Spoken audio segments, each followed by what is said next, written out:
Good afternoon. My name is Cozy Stone. The name of this podcast is called Cozy Up and Pay Attention, the Parent Edition.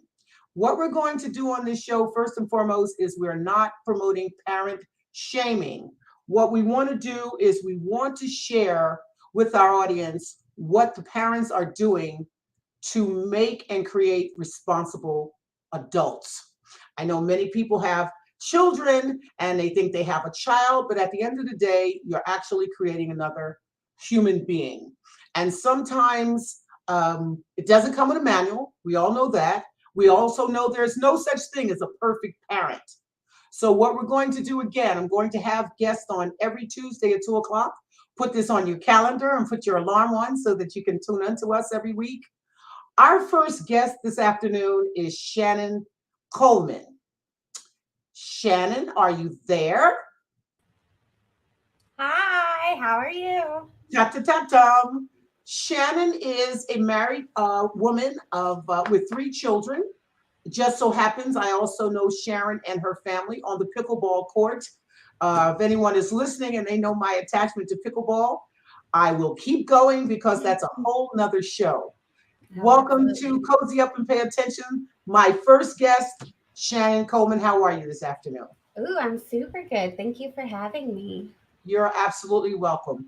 And as you know, I sent you some questions to be prepared for. And I just want to ask you some standard questions so that the audience gets an idea of your background, who you were to create these 3 wonderful children that you have. So if you would, where were your parents born and raised? My parents, they were born, well, my mom was born in California in 52, and my dad was born in Tucson, Arizona in 55. But they both moved to Sierra Vista at young ages and grew up in Sierra Vista, which is a small town in Arizona. And they met when they were in their 20s. They got married and they had my brother. And then a couple years later, they had me. Okay, and where were you born?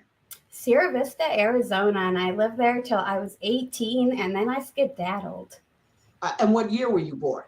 I was born in 1984, so I'm 38 years old. Okay, and audience, the reason I'm asking these questions, it'll give you an idea of wherever you are, and we know everything or most things are generational. I will have people on here who are late 20s, late 30s, 40, 50, all the way up past 60 years old. So that'll give you an idea wherever you are, how you can maybe relate to this parent. So tell me, how old were you when you had your first child? I got pregnant when I was 23, and I had her when I was 24.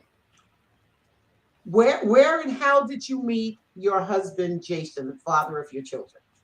Jason and I met in 2007 by a familiar friend that we had both been friends with for a long time, but we had never met.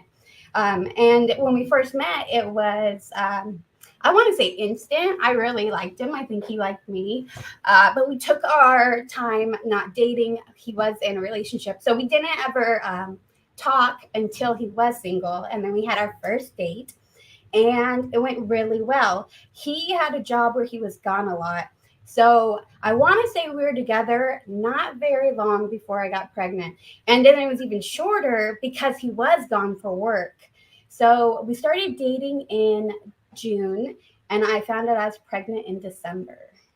And if I did ask you, and how old were you when you had your first child? 24.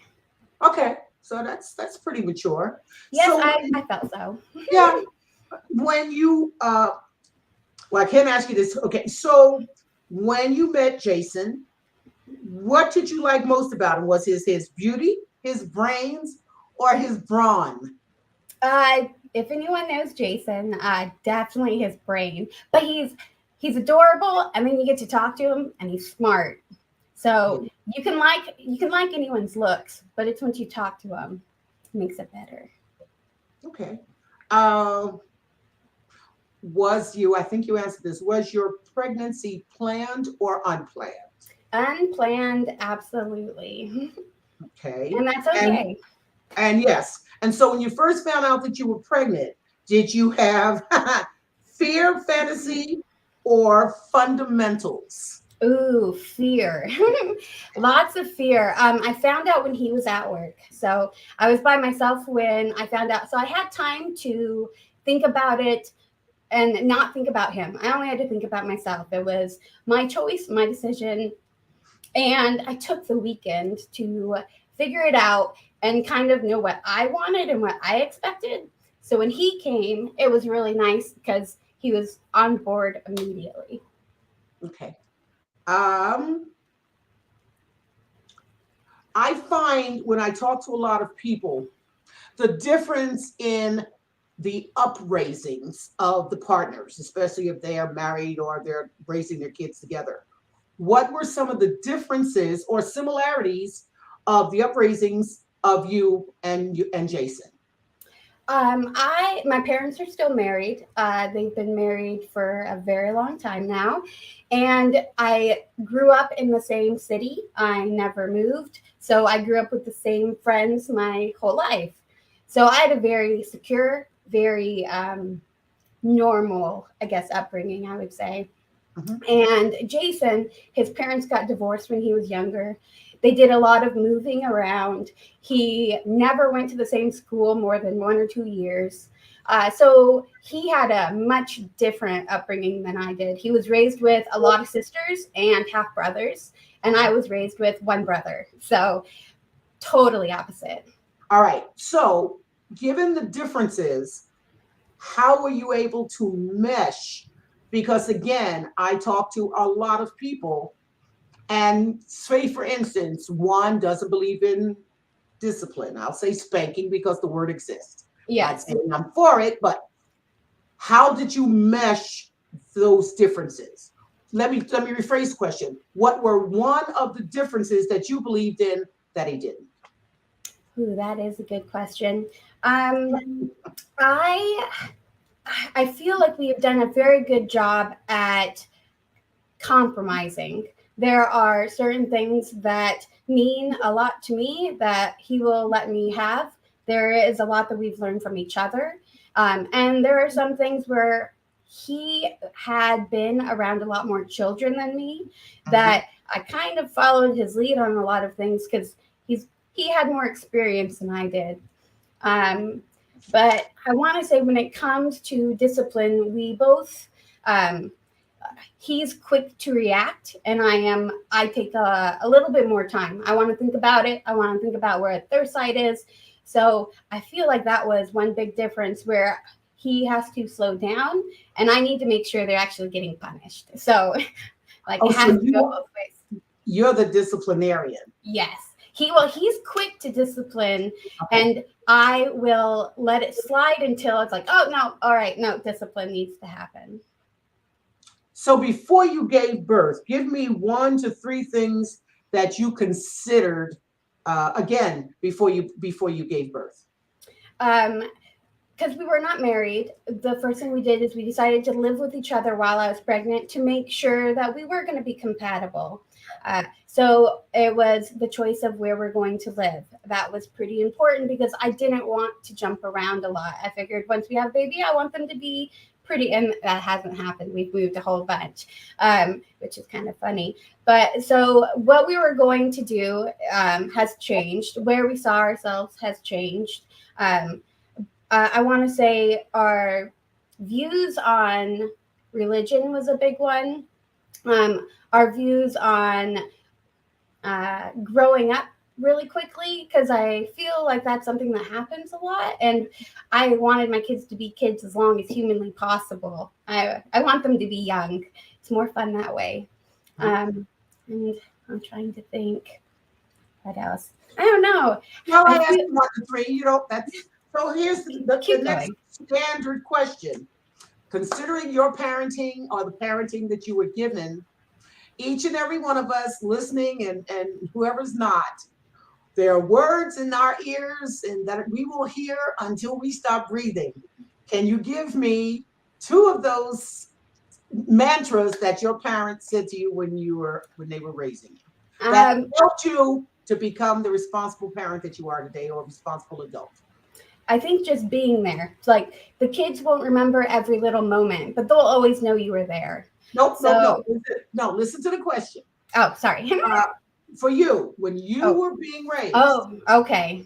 our parents would say things to us all the time. I'm going to give you one, and anyone listening, pretty much, especially generational, maybe you're not in this generation, you'll tell me if you've ever heard it. If your friends jumped off the bridge, Would did you? you? Right, okay. So there are some words that your parents said to you, and you may not realize they helped form who you are, some of your efficiencies, some of your neatness, some of your thinking. Can you tell me one or two that you can remember hearing out of your parents' mouths, usually your mother's, all the time? Yes. When you are doing something, be doing that thing. If you go to the gym, focus on being at the gym. You can focus on anything else when you leave. If you're in school, focus on school. If you're in one class, don't be thinking about 3 classes from now. Focus on what you're doing right now. And then when you leave that, focus on other things. Okay. But be mindful of the position you're in now. Okay. So are you sharing, because I have to remember you have young children, I are do. you sharing that focus concept with your children?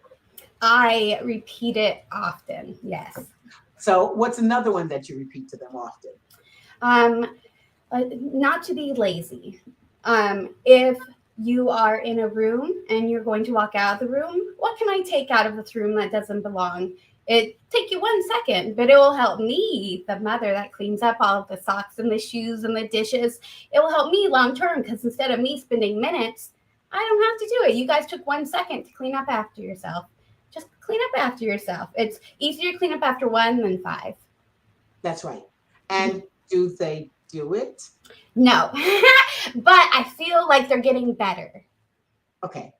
All right. They Well, have the very well intentions, and they'll be, oh, sorry, mom, sorry, I'm coming back, and they'll come and grab it because I'll be like, that's not my dish, and then they come running back. right. Well, and again, part of the concept of this show is how our parents encouraged, inspired, let's use the right word, demanded that we do certain things that we didn't like. We're children. What do we know? I don't know if you've ever heard the expression, youth is wasted on youth. Yes. And as I got older and learned more and watched children, that's a very good statement. So now we're going to go into the questions that you wanted to answer. So let me put my glasses on a moment. All right, so here's your first question, Shannon. Were you prepared mentally, emotionally, and or financially when you both decided to be parents? Let me see. So we were not prepared. I felt like emotionally, I knew I was getting older. I'm 24. I felt like it was a good age to become a mother. So I never wanted to be a mom until I found out I was going to be a mom. Okay. So it flipped. It was a literal like light switch. Like, all right, I guess I'm ready. So it was weird because I would have said no until that exact moment, and then it was a yes. Financially, we were both working, and he had a good job. I had a decent job. I was happy with it. So financially, I would say yes. And like, I guess relationship wise, I would also say yes. Okay. Your second question that you asked me to ask you was, what did you learn from baby number 1 that made it easier for babies 2 and 3? Or let's just say baby 2, not baby 2 and 3. Baby number 1 was an easy baby. She tricked me into thinking all babies were so easy because I'd never been around kids. And then I had one and I'm like, what is everyone complaining about? Like, I have the most perfect little baby. So I think she got my my self-esteem up a little bit too high, thinking I was too good at this. But I was very, very well organized with her. And then when the second kid came around, he was a little bit more difficult, to say the least. And we had always had a pacifier for my first daughter, and to take it away was a nightmare. She didn't want to, she was attached to it. So then for the second baby, he was a thumb sucker, which I thought was going to be easier, and turned out that was even worse because you can't take a thumb away. The thumb is there forever. And so then came baby 3, so we went back to the pacifier. But it definitely, I knew what I could get away with taking in my everyday bag. I knew what I needed to pack. So with my first daughter, I looked like I was going to like war. Every time I left the house, I had like the diaper bag and the carrier, and I have to make sure I have everything. And then with the second baby, I've got like a couple diapers in my purse and like some wipes, and call it good. Just walk out the door. Okay. And again, for those listening, you all know this, but for those who don't, it's a lot of attention to detail. Your next question is, which one of these disciplines, back to discipline, did you enforce them? Which one of them do you enforce? What do you do about eating, about hygiene, about bed hour, the cell phone, computer? See, when I get to another generation, those questions, of course, won't be asked. So let's take one at a time. Okay. Tell me about your eating habits and how you're what are your eating habits in your home? Well, and again, we're talking, folks, for the future. You're raising these kids to be healthy adults. What are you doing? Exactly. And if it's McDonald's, it's okay. Yeah. We are all vegetarians, which some people find weird to raise children as vegetarians. But I swear my daughter didn't like meat from a very, very young age. And my husband was a vegetarian, and I would eat chicken sometimes. And so to feed them, I think, vegetarian food from a very young age has made it to where they're not scared of vegetables and they're not scared of salads. So to get them to eat that actually isn't hard. But you want to try and get my kid to eat like a thing of mashed potatoes, and they like cry. And my husband's like, just try the mashed potatoes. It's like, they don't have to eat the mashed potatoes. They're eating all the salad and they're eating the tofu. So do they like to eat everything? No, but I feel like they will eat it. Usually without too big of a fight. They have their favorites, which we encourage them to eat things that they like. And then when it's time for them to try something new, we're like, well, we feed you what you like a lot. You can try it one time. And they're usually pretty okay with that. So let's move on to hygiene. Oh, my gosh. 2 boys and a girl. Yes. And they're all about your hygiene habits. They don't want to ever take a shower until they're taking a shower. Then they never want to get out of the shower. So we usually go take a shower. Oh, I don't want to take a shower. And they take their sweet time, but then they go and they take their shower because they know they always feel better afterwards. I don't think it's as big of a fight as it could be. Since I'm not a parent, what age do you start asking your children to take their own showers? Because so that's the question. What age is it for you? I want to say my daughter started taking her own showers probably at 6 or 7 years old. But she's not showers? Yeah, she liked baths, and so she was really good at taking a bath. And she would entertain herself with toys or markers on the thing. So it would be fun as well as cleaning. And then the boys, they've always been shower boys. So they've always just throw them in there, throw them in the pool. They're clean. They're quick. They don't want to play. Okay. Well, that's interesting. And I'll find out as I continue to do the show with people of my generation. We took baths. Shower wasn't, my goodness, I think I was a teenager before we put a shower stall in our bathroom. Oh, how funny. It is. And so, see, folks, this is what I'm learning.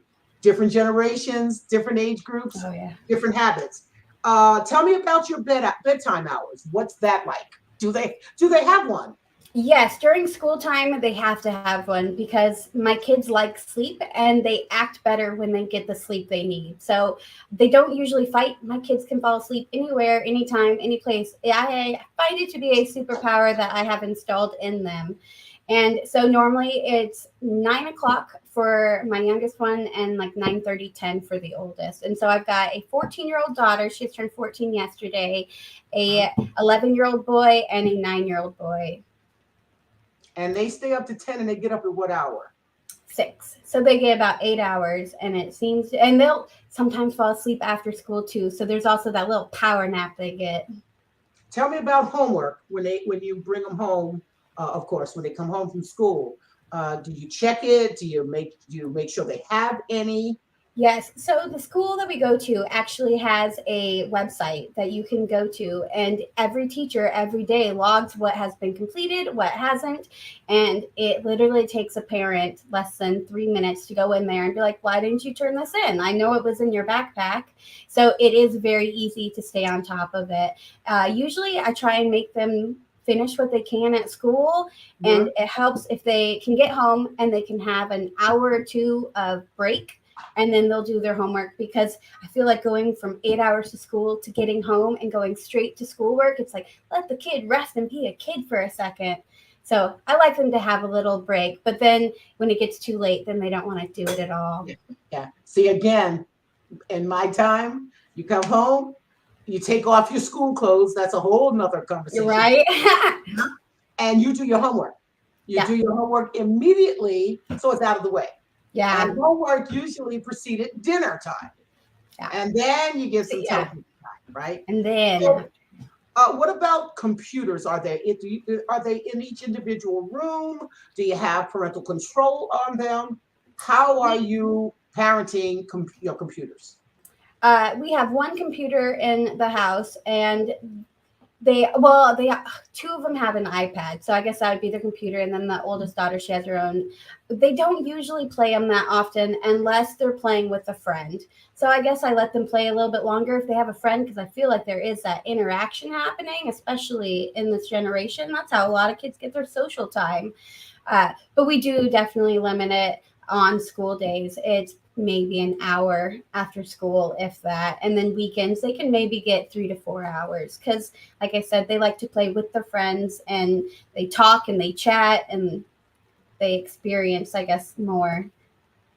Does the does all three have a cell phone, or just the 14 and 11-year-old? Just a 14 and 11-year-old. The 9-year-old doesn't need one, and he doesn't really want one. If he wants to talk to his friends, he could borrow and FaceTime someone. Do you have the where you can the what is it, GPS, know where they Yes. are all the time? Do Uh, you check to see what their texts are and stay on top of them not being exploited on their cell phones and their Yeah, computers or their we have a laptops? lot of blockage where they can't talk to people unless it's already been approved through us. That is kind of an awesome thing. We definitely have the GPS, which has come in handy more times than I'd like to admit. Um, and like it's Uh-oh. lost forever, and then you look it up, like it's in the house, it hasn't moved. uh, So tell me about your enforcement of respect and thankfulness and honesty, the moral disciplines that are so missing yes, today. How I important is that, and what are you both doing to enforce those things? it's something that we want to raise polite people. I want you, as my 11-year-old son, I want you to open the door for strangers, for ladies. I want you to get in front of me, and if 20 people are walking through the door, you hold it for all those 20 people. Anytime they don't say please or thank you, I make sure that I say, make sure you say please or thank you. They are usually very polite children, because I think they see the reaction they get, especially from the older generation, that when they show respect, they get a comment as like, I appreciate that, young man. And it's something that they get noticed for and they get compliments over. So I think my kids enjoy being that polite person. So you are teaching please and thank you. please and thank you, and I appreciate you, and I want you guys to understand that time goes into what people are doing. Like if someone's talking to you, they're taking time out of their day to talk to you, and you should give them that same respect, that you don't have to run away really quick. Say something like, you're a little kid, but I want them to have conversations and realize that it's okay to have conversations with people. Don't Well, be scared of it.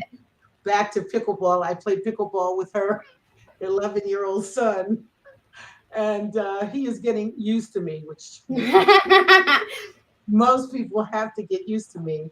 And we've got it now that I walk towards him, he just starts smiling. Oh yeah. He You has say your name and he starts smiling. yeah, he has to look at me. We do our fist bump. I want to be the adult, but I also want to respect who he is.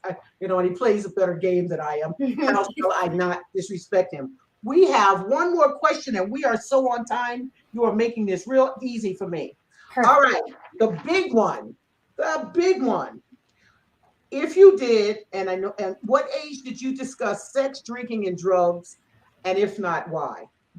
Have you discussed with your 14 and 11-year-old sex and drugs and drinking yet? So with the middle son who's 11, he's just done his health class that they do for all of the fifth graders. So I feel like he learned some there, but I feel like he's still not emotionally ready for the actual talk, and he hasn't really asked. And my daughter, at the age of 12, you could tell that she really wanted to ask the questions, but she did it in such a goofy manner that it took us a long time to actually take her seriously. So I think by the third time that she had jokingly asked about it, we're like, all right, go sit down. Let's sit down and we're gonna have the talk. And it's something that I had never even gone through. My parents didn't do it for me or to me, or I learned everything through my own fantasies and imagination and made it up. And so for her, it was very informative, and she definitely paid attention, and I feel like she learned from it, and it's not something she jokes about. She knows it's not something that we need to talk about all the time. She realizes it's a mature conversation, and she's very respectful with the younger kids to know that she knows, but she doesn't have to say anything. And she liked it. Okay. With pornography and sex and anything that most parents and our parents would never have wanted us, what age, so you've got 11-year-old, you've got a 7-year-old, what age do you think you should start talking about sex with them? And let me put this, because the talk, I want to choke that expression. It's not the talk. It makes it a conversation. It's sex. Let's call it what it is. When do you think you should have sex, talk about sex, drinking, and alcohol or drugs with your 11 and 7-year-old? Because it's out there. It's out there already, exactly. And it's only happening younger and younger because it's so easy to find and to talk about. And I know that my 9-year-old, he's already got friends that know way more than they should. And my kids are still very childlike. So it's got to happen before their friend tells them. So my 9-year-old, it might happen when he's 10, which is a few months away. And then he might just do the two boys together and knock it out. That way what one knows, the other one knows, and have it be a little group combo. Wow.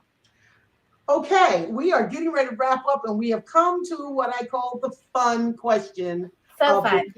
So here's your question. Here's the one that I've chosen for you. Who would you play in the movie of your life? Who would I play?